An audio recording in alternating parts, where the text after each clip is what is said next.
Les presentamos el tema número 2 del aula virtual de química. Gracias a la química, la medicina avanza con éxito.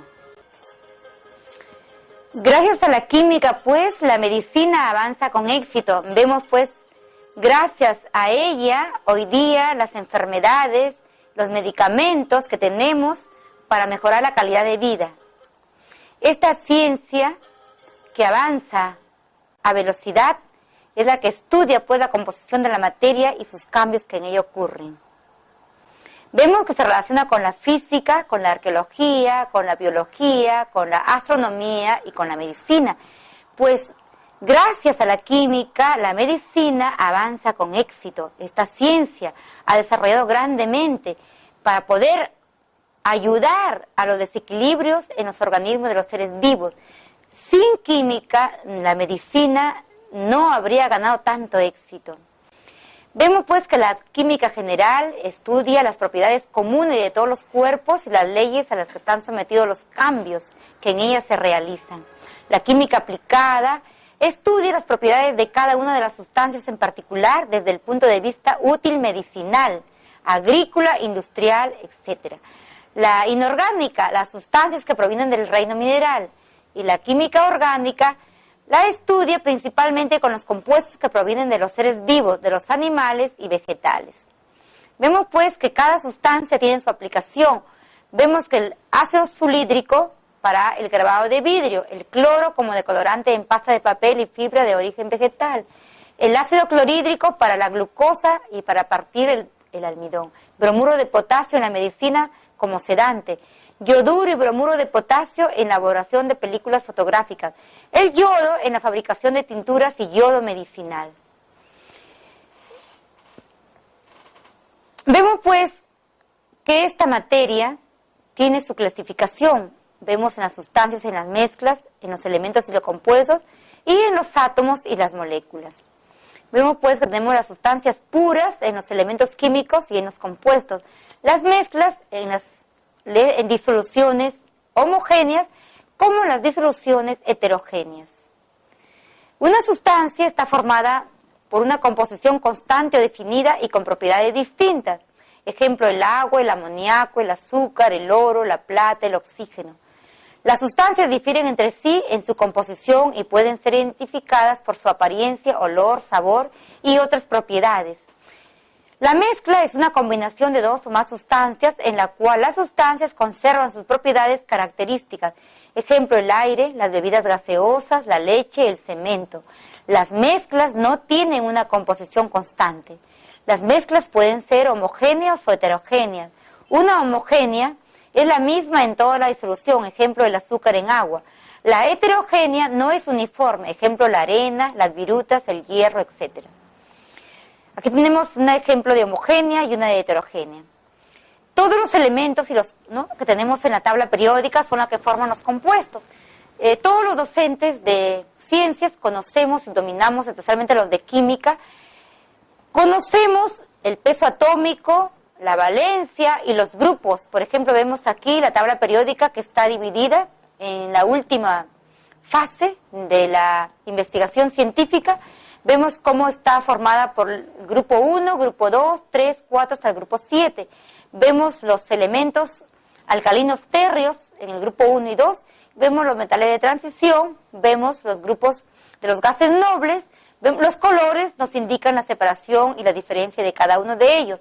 Vemos también los lantánidos y los actínidos. Todo esto debemos de dominarlo, conocerlo, porque es el alma de la química. Si no conocemos esta tabla, no podemos realizar ninguna mezcla ni realizar sustancias y complejos diversos. Vemos, pues, que tiene propiedades físicas y químicas. Las propiedades físicas tenemos el color, la dureza, la elasticidad, el punto de fusión, el punto de ebullición. Las propiedades químicas son aquellas que se difieren a la naturaleza íntima de la sustancia, es decir, la manera de reaccionar con otra. Ejemplo, la combustión del azufre para producir el anhidruro sulfuroso, o también se llama óxido ácido sulfuroso. La explosión producida al quemar el hidrógeno, la combustión de un trozo de cinta de magnesio para conducir el óxido de magnesio, etcétera, etcétera. Vemos, pues, las propiedades extensivas y las propiedades intensivas. Las extensivas, por ejemplo, la bolita de vidrio pesa 5 gramos, una bolita más grande del mismo vidrio pesará más de 5 gramos. Luego el peso, al variar con la cantidad de materia, considerada como el tamaño, es decir, la propiedad extensiva. En cambio, la propiedad específica no varían con la cantidad de la materia considerada. Ejemplo, cuando el agua hierve, la temperatura de sus vapores, la presión normal es 100 grados centígrados. Cualquiera sea su cantidad de agua, siempre hervirá a 100 grados centígrados. Esta es la diferencia de una propiedad extensiva con una propiedad intensiva o específica. Vemos pues aquí los tipos de propiedades en la materia. Tenemos en cuanto a extensiva, su masa, su volumen, intensivas, densidad, olor y color. Vemos propiedades generales y las propiedades específicas. Tenemos en las generales la gravitación, la inercia, la divisibilidad, la extensión, la impenetrabilidad. Mientras que las propiedades características tenemos el estado físico, los puntos de cambio de estado, la densidad, el color, el olor, el sabor, la capacidad de dilatación, la contracción, la elasticidad, la dureza y tenacidad, la capacidad de conducir el calor y la electricidad. Las mediciones son propiedades macroscópicas y pueden ser determinadas directamente. Tenemos las propiedades microscópicas a escala atómica o molecular. Deben de ser determinadas por un método indirecto. Ejemplos, ¿no? Tenemos el barómetro, la pipeta, la bureta, etc. En las unidades básicas en el sistema internacional tenemos que las propiedades, por ejemplo, las físicas, la longitud, la masa, el tiempo, la corriente eléctrica, la temperatura, la intensidad luminosa y la cantidad de sustancia, cada una con su nombre y con su símbolo respectivo. Vemos en las unidades derivadas, tenemos el área, el volumen, la densidad, la fuerza, la presión, la energía, la carga eléctrica, la diferencia de potencial y la resistencia. Todo esto lo conocemos, lo estudiamos y debe ser algo bien familiar para cada uno de los docentes. Bien, en cuanto a los SUT, tenemos a la tera, la giga, la mega, el kilo, deci, centi, milo, micro, nano y el pico. Son las medidas que usualmente usamos en la vida cotidiana del laboratorio. En cuanto a su masa y su peso, tenemos pues que toda la masa es la cantidad de materia de un objeto, el peso es la fuerza que ejerce la gravedad sobre el objeto. La unidad en el sistema internacional se fundamenta en el kilogramo, pero en la química es más conveniente usar el gramo. Por lo general en el laboratorio usamos el gramo. En volumen, que es la magnitud definida por el espacio ocupado por un cuerpo, la unidad es el metro cúbico, en química centímetro cúbico y el decímetro cúbico. Otra unidad común es el litro. Tenemos que el decímetro cúbico es igual a 1 litro, donde tiene mililitros. También 1 mililitro también es lo que más utilizamos en el laboratorio.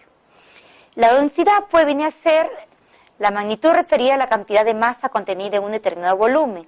Donde aquí vemos la fórmula, donde P es la densidad, M es la masa, B es el volumen del determinado cuerpo. Eso es lo que usamos en el laboratorio. Vemos pues que en el sistema internacional el kilogramo por metro cúbico, el gramo por centímetro cúbico, el kilogramo por litro, el kilogramo por decímetro cúbico. El agua tiene una densidad próxima de 1 kilogramo sobre litro, 1 gramo sobre decímetro cúbico, 1 gramo sobre centímetro cúbico y 1 gramo sobre milímetro. Para los gases suele usarse el gramo por centímetro cúbico o gramo por litro. Es lo que usamos en el laboratorio. Tenemos aquí un ejemplo para... El modelo atómico ha ido evolucionando desde que en 1800 John Dalton describió el átomo como una partícula indivisible e indestructible. En 1910, Thomson descubrió el electrón y definió el átomo como una esfera dotada de una carga electropositiva en la que se encuentran distribuidos electrones con carga negativa. Un año más tarde, Rutherford dio un paso más al afirmar que el átomo está constituido por un núcleo denso formado por protones alrededor del cual giran los electrones. 2 años más tarde, Chadwick descubrió el neutrón. En 1913, Niels Bohr relacionó la energía de los electrones con sus órbitas. Si el electrón se encuentra en órbitas estables, no pierde energía, pero cuando salta de una órbita estable a otra de distinta energía, emite o absorbe radiación electromagnética. El modelo atómico más reciente es el modelo cuántico o modelo de la nube de carga. donde las órbitas que describen los electrones pasan a ser orbitales atómicos cuyas propiedades geométricas las determinan los llamados números